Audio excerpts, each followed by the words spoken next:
गपचूप झोपायचं, कळलं? नाटकी.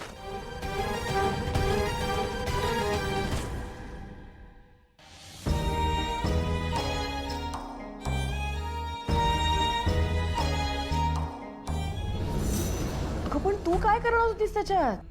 हे बघ, झालं गेलं गंगेला मिळालं. हा, तू विषय सोडून दे. सोडून देऊ म्हणजे? मला कळतच नाहीये काय होतंय. म्हणजे प्रत्येक वेळेस माझ्या आणि अथर्वच्या मध्ये ती वेद येते. बरं, तिला बाजूला करण्याचे प्रयत्न मी करते, पण त्यातही मला यश मिळत नाही. आणि हे कमी आहे का की आता ती मीरा आलीये, आधी ती लंच डेट, आणि आता 1 मिनिट, तू किती विचार करतेस सगळ्या गोष्टींचा? अगं नुसती गुढी उभारता आली नाहीये तुला, अख्खं वर्ष पडलंय, कितीतरी सण येतील आता. कोण आहे? हॅलो, हा बोलते.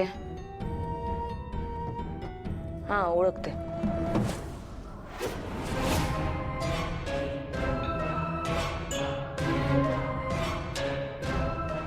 हा, ओके ओके ओके ओके.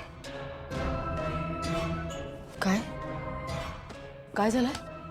हा, काय झालं? हे काय होतंय? हे काय होतंय? हे हे मला कळतच नाहीये काय होतंय. अगं, हे स्वप्न आहे की काय आहे? सगळं बिनसच चाललंय. एक मिनिट, काय काय बिनसत चाललंय? कुणाचा फोन होता? मला सांगणारच का काय झालं? आत्या, आत्या, आपल्याला मदत करणारा मांत्रिक, त्याचं काय? तो कोमत गेलाय. काय? हो. अरे देवा, आता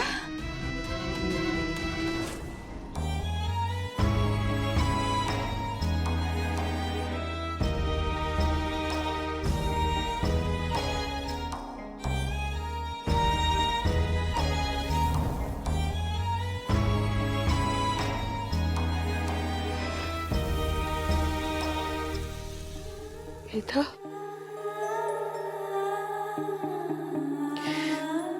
त्या मायावर विश्वास ठेवून मी आता जन्माची चूक केली आणि त्याची शिक्षा तुला भोगावी लागते. आय एम सॉरी राजा, खरंच सॉरी.